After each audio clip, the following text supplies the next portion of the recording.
Okay, in this section, we're going to look at using the technique of separation of variables to solve differential equations. All right, so it says equations where all x terms can be collected with dx and all y terms with dy are said to be separable. The solution procedure is called separation of variables. A differential equation will be in the form of dy dx equals f of x times g of y, and to solve you must put it in the form of g of y dy equals f of x dx. This allows you to integrate on both sides. Your goal is to get an equation in the form of y equals h of x. All right, so let's see if we can do that. Okay, we'll start with this first example. Okay, we've got y dy, or rather, we've got dy dx is equal to 2x over y. So I can just cross multiply, and I would get y dy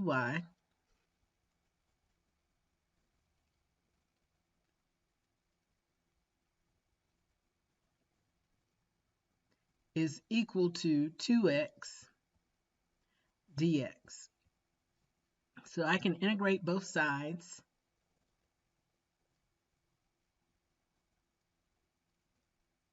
And when we do, we get y squared over 2 is equal to x squared plus c. Okay, and I think we've done a problem very similar to this one already.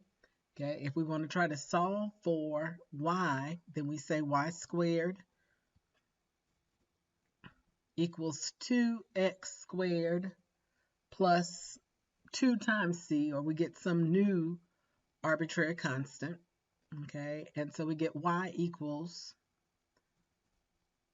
plus or minus the square root of 2x squared plus c2.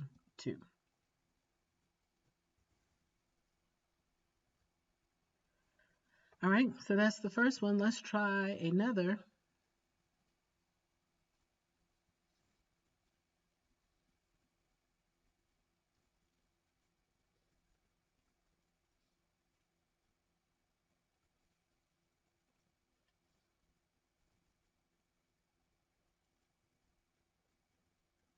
Okay, here we have dy dx is equal to y squared. Okay, so I can multiply both sides by dx. We would get dy equals y squared dx. Okay, but I need the y on the same side as the dy, so I'll divide both sides by y squared.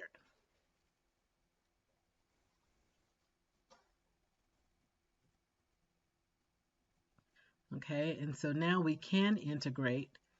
This is going to be the integral of y to the negative 2 dy equals the integral of dx. Okay, and so we get what? Y to the negative 1, and that's going to be times or divided by negative 1,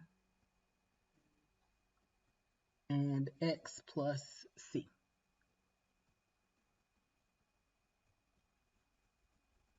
All right, or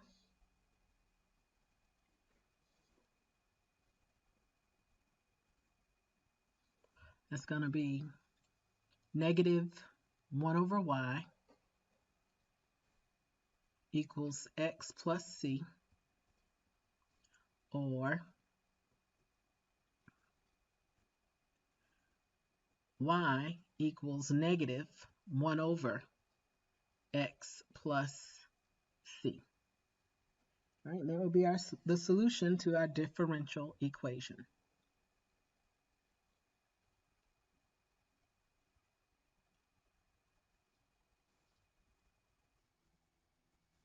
Okay, let's continue. So again, we're trying to get the x variables in terms with dx, y variables in terms with dy. So it looks like with this one, we can say dy over y is equal to x dx. All right, and so we can integrate on both sides. All right, this one is going to give us the natural log of the absolute value of y is equal to x squared over 2 plus c. All right, but we want to be able to solve for y. So in order to cancel out, we can take e and raise it to each side. All right, so we got e to the natural log of y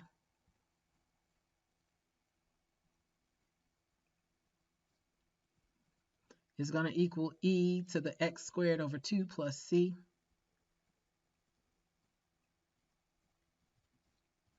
Okay, so we get that y. Okay, I can drop absolute value here because I know that e raised to a power, I can see, yep, e raised to a power is going to be positive. So we know that this is just y. Okay, y equals e to the x squared plus c, or I could rewrite that using exponent properties as e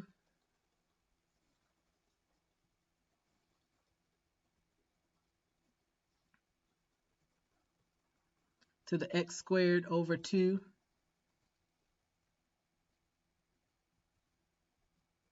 times e to the c.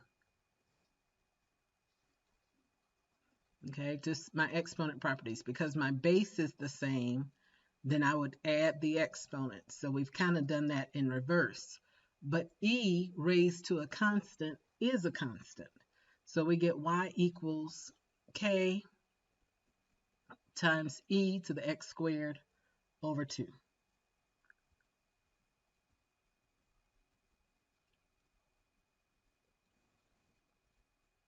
All right, so that's it for that one.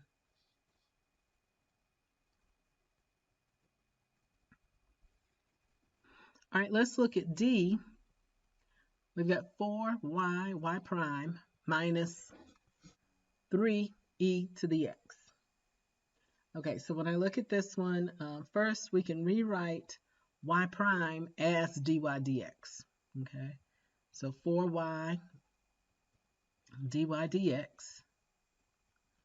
Okay, and I'll go ahead and add 3e to the x to both sides. Okay, and we can multiply both sides by dx, so we get 4y dy equals 3e to the x dx. And so we've got 4. We're going to integrate both sides. So that's going to be 4 times the integral of y dy equals 3 times the integral of e to the x dx. Okay, that's going to give me 4y squared over 2. So that's 2y squared equals 3e to the x plus c. Okay, we're trying to solve again for y. So we can either do that or we can write this in terms of x and y. So we could, if we solved in terms of y, then we would get y squared equals 3/2 e to the x, okay, plus some new constant. So we'll call it c2, okay? And y is going to equal plus or minus the square root of 3/2 e to the x plus c2. Okay, or we may have just brought all the x and y terms to one side and set it equal to a constant. So another way to express this would be 3e to the x minus 2y squared is equal to some constant, not necessarily the same as this C2, but we need to allow it to be different than this constant.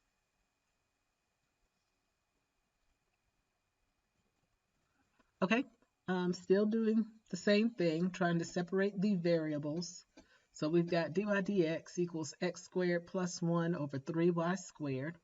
Okay, if I separate my variables, we get, we're going to be able to integrate 3y squared dy is equal to the integral of x squared plus 1 dx. Okay, so this is just going to be y cubed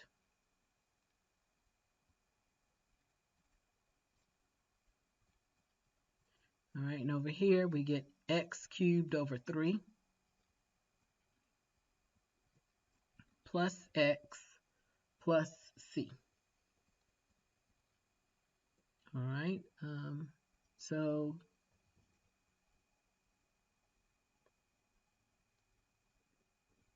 from here we could either bring everything to the same side, or we could write this as y equals the cube root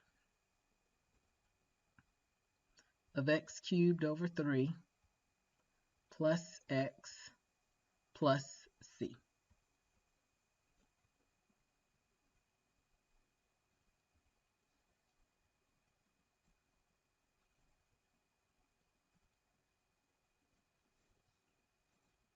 All right, so now we want to go just a little step farther and actually find some particular solutions. That is, figure out what the value of c is given a particular scenario. Okay, so here we've got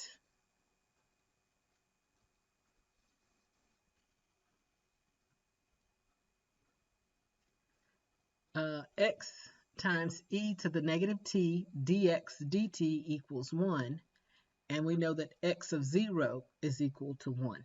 Okay, so we're still going to separate our variables just as we have before, and we can do that in this case by multiplying both sides by dt and dividing by e to the negative t. All right, so if we do that, we get x dx equals 1 over e to the negative t. Now I'd have to divide both sides by that, but then multiply both sides by dt. Okay, well, fortunately for us, e to the negative t, 1 over e to the negative t is just e to the t dt. And so we can integrate both sides. All right, that gives me x squared over 2 equals e to the t, right, plus c. All right, so we've got basically a general solution. All right, and now we can find a particular solution by using the fact that x of 0 equals 1. Or basically when t equals 0, x is going to be 1. All right, so let's look at that. All right, that gives us 1 over 2 equals e to the 0 plus c. Well, e to the 0 is 1. And so if we subtract 1 from both sides, we get negative 1/2 equals c. Okay. So now our particular solution, going back here, we can write our particular solution as x squared over 2 equals e to the t minus 1/2.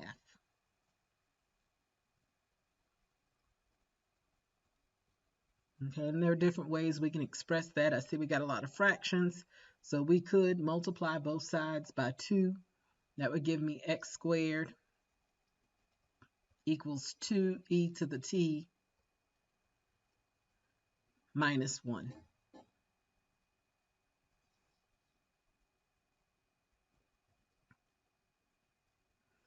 All right, in example, let's see, that's the one we just did. So example 4, let's find the solution of the differential equation that satisfies the given condition. Okay, so we may need to do a bit of manipulation here. For this one, let's just multiply both sides by y, all right, and then also by dx. So when we do that, we end up with y dy equals 1 plus x over x dx. All right. So we're ready to try to integrate. This piece looks a little interesting, but because I have a single term in my denominator, I'm going to try distributing that to each term in my numerator. So we can say this is the integral of y dy equals the integral of 1 over x plus x over x, which is 1, dx. All right, so that gives us y squared over 2 equals the natural log of the absolute value of x plus x plus c. All right, so we've got that.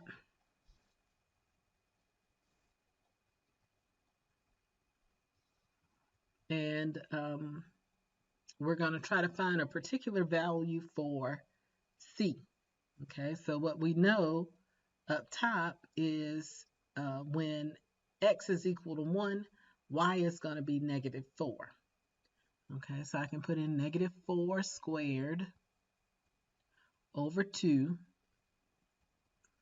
equals natural log of the absolute value of 1 plus 1 plus c. Okay, well, we get 16 over 2 is 8. Natural log of 1 is 0 plus 1 plus c. So we get plus 1 plus c, or c is equal to 7. So our specific solution, or particular solution, is going to be y squared over 2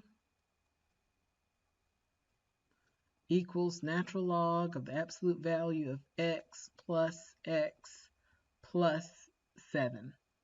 And if we needed to, we could take the square root of that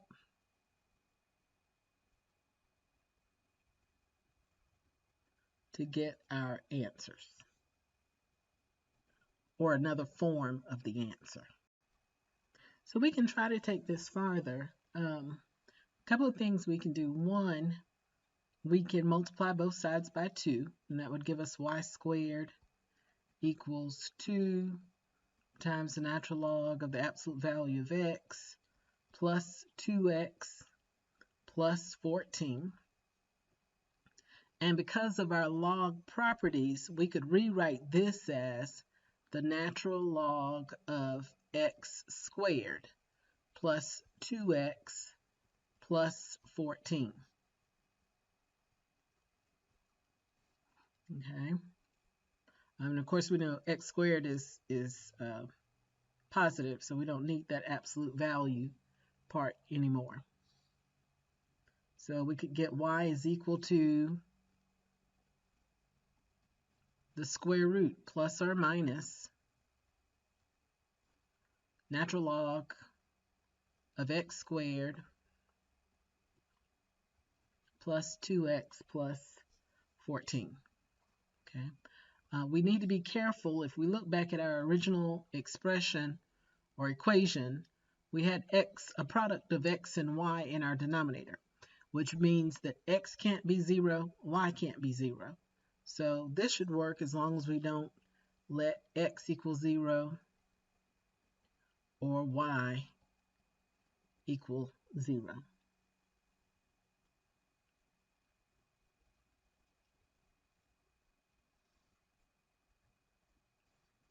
All right, I think we have one more. Find the solution of the differential equation that satisfies the given condition. Actually, that's the one we just did. Okay, here's the new one. Okay, so we've got y to the 1/2 dy is equal to negative x to the 1/2 dx. Okay, so that's going to give me y to the 3/2, all right, times 2/3 equals x to the 3/2, and that's going to be times negative 2/3 plus c.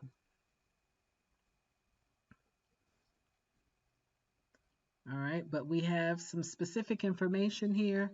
We know that when x is 1, y is going to be 4. All right, so we've got 2/3, and that's going to be 4 to the 3/2 equals negative 2/3 times 1 to the 3/2 plus c. So 4 to the 3/2 is 8, right? Because the square root of 4 is 2, 2 cubed is 8. So that gives us 16/3, okay, equals negative 2/3 plus c. All right, so we get 18/3 equals c, or c is going to be equal to 6. All right, so our particular solution looks like